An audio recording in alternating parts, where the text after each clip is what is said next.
तो कई बार माँ के डांटने पर या टोका टाकी करने पर हम जाने अनजाने में उन्हें जवाब दे देते हैं, जिसके बाद में हमें पश्चाताप भी होता है।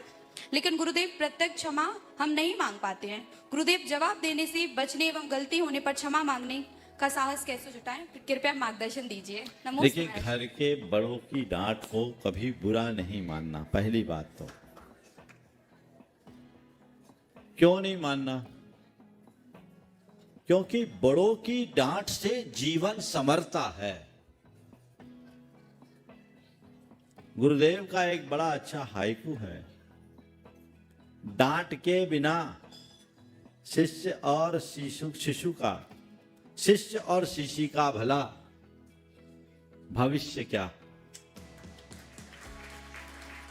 वो कहते शीशी में डांट नहीं लगाओ तो दवा बाहर निकल जाएगी, और शिष्य को डांट न लगाओ तो हवा बाहर निकल जाएगी, मामला बिगड़ जाएगा। तो थोड़ी बहुत डांट जरूरी है। एक बार एक युवक ने आकर कहा, महाराज जी, हमारे पापा हमें डांटते हैं, मुझे बहुत बुरा लगता है, हर बात में रोक लगाते हैं। मैंने उससे कहा, ये बताओ, घर से बाहर निकलते हो,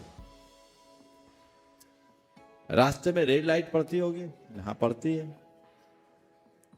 तो रेड लाइट दिखने पर क्या करते हो? बोले, गाड़ी रोकना पड़ती है। गाड़ी रोकनी पड़ती, क्यों रोकते हो?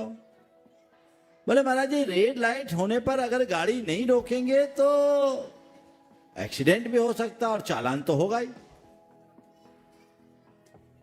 तो मैंने कहा कि अगर रेड लाइट आती है तो क्या तुम ट्रैफिक वाले को गालियां देते हो, उस पर गुस्सा करते हो, ये रेड लाइट क्यों हो गया?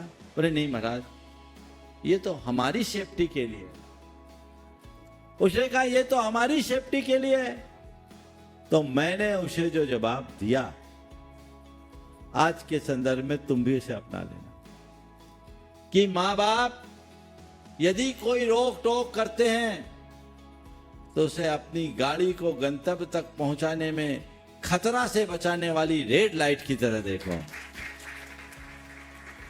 जैसे रेड लाइट के होने पर, इच्छा के ना होने पर भी आपको गाड़ी रोकनी ही पड़ती है, वैसे ही बड़ों की हिदायतें होने पर, इच्छा ना होने पर भी हमें उनकी बात को स्वीकार लेना चाहिए।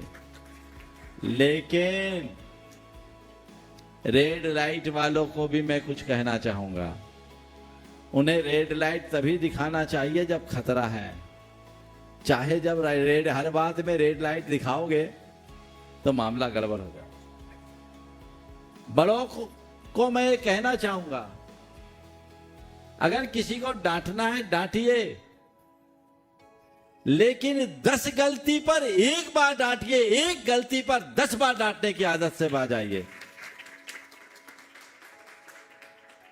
आप लोग क्या करते हो? एक गलती पर 10 बार की 100 बार, बार बार बार बार बार बार करने से बच्चे भी कहते हैं इनकी तो आदत ही है बकबक करने की। आप अपनी प्रासंगिकता खो देते हो। आज से तय कर लो।